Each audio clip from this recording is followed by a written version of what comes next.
Hi everyone, I am live because I got a question as part of my post, having been a judge for the Miss Universe competition, and I wanted to go ahead and answer that question. I guess we're gonna see who joins in, but I wanted to share some insights about what it takes to score the contestants during the Miss Universe competition. So anyway, I'm gonna wait a little bit. So those of you that are in the world of misses and pageants, feel free to share this around to make sure other people get the information. But yes, as you heard in my last post, the process is incredibly transparent. I was super impressed, having been a judge, again, part of the selection committee, with the fact that we are being guided, through the process with auditors that surround us. At that time, it was auditors from EY, I believe. And the 7 of us judges also never, ever, ever sit down and compare notes and start talking about the contestants. That's not what we do, because we are supposed to each be an independent evaluator of the entire group of 93 contestants. That was how many we had at the time. So how does the scoring work? Let me tell you how it works. It's an accumulation of everyone's performance during each of the events. So the very first time we interact with the contestants is the interviews. The interviews are incredibly important. As I said, we receive a book that has everyone's bios and interests and key questions that they answer about their causes, their studies, you name it. So that way when we ask them questions, they're not just random, they're specific to their backgrounds. And let me tell you, ladies, that interview is critical. That is the first impression, and that is the first time each of the judges get to start scoring and kind of selecting their top 15, their top 20 out of the big group. Also, a big tip for the interviews is please, please, please do not sound like a rehearsed script. We could tell when a contestant was just sounding so perfect that it was way too perfect, way too rehearsed, and that just loses its power and authenticity. So resist the temptation to just kind of recite the perfect words and the perfect answer, because we can tell, and that actually is a bit of a turnoff.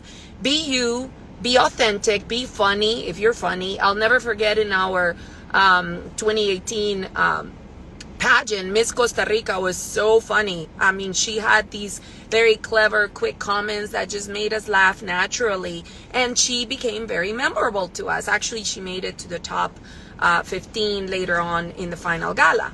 But anyhow, so the interview is the first set of scoring that starts shortlisting who makes it to our tops. We never compare with each other. This goes, like I said, back to the auditors every day. And then during the preliminary competition, we have these iPads.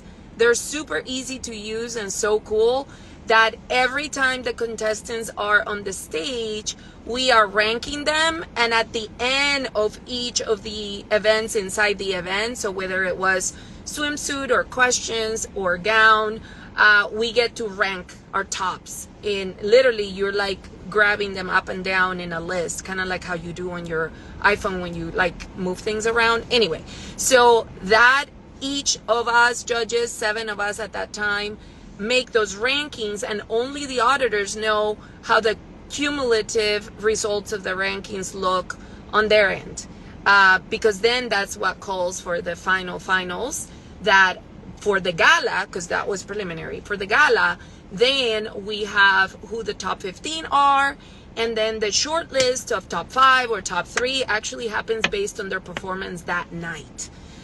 So every moment counts, and every time they're on stage, we're ranking. So you have an opportunity to make an impression every time you're on. So ladies, when you're in front of judges, assume that you're being scored, and every interaction accumulates. So please, eye contact when you're on stage. There were times that women were walking in front of us and they will just be looking fabulous but forgot we were there. So when you walk, even if you're looking that way, keep looking at the judges. That makes a difference. And the other thing is, we want you to be likable and lovable. And And a good person, I know that sounds kind of basic to say, we want everyone to be great people, but you can tell if somebody just has attitude versus confidence. We also know if somebody just wants to be sassy at any, expense, or if you really want to be, confident and again, beautiful, owning who you are, not at the expense of stepping over other people. That's not what you do. And by the way, we the judges also don't pay attention to the stuff that is said on social media, the news that week. In fact, we were advised by the organization not to do that because that could taint our views. Depending on what you're reading, there's bias, right?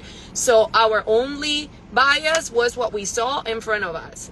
I think I even turned off my comments on social media that week so that I would be focused and not distracted by comments or looking at whatever contestants were being said or told or news, whatever.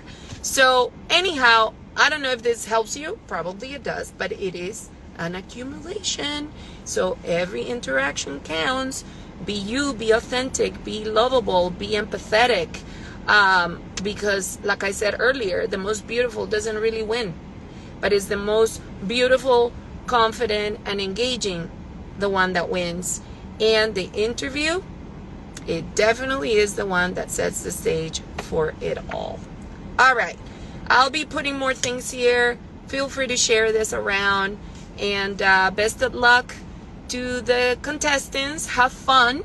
Make friends. Make new connections because they could last a lifetime. And remember, this is an experience to treasure. So make it what you want it to be. And congrats to Ms. Paula Shugart, who runs a very tight ship, the organization. You make us all proud with the integrity of this entire process. Alrighty, more to come. I'll share more. Bye.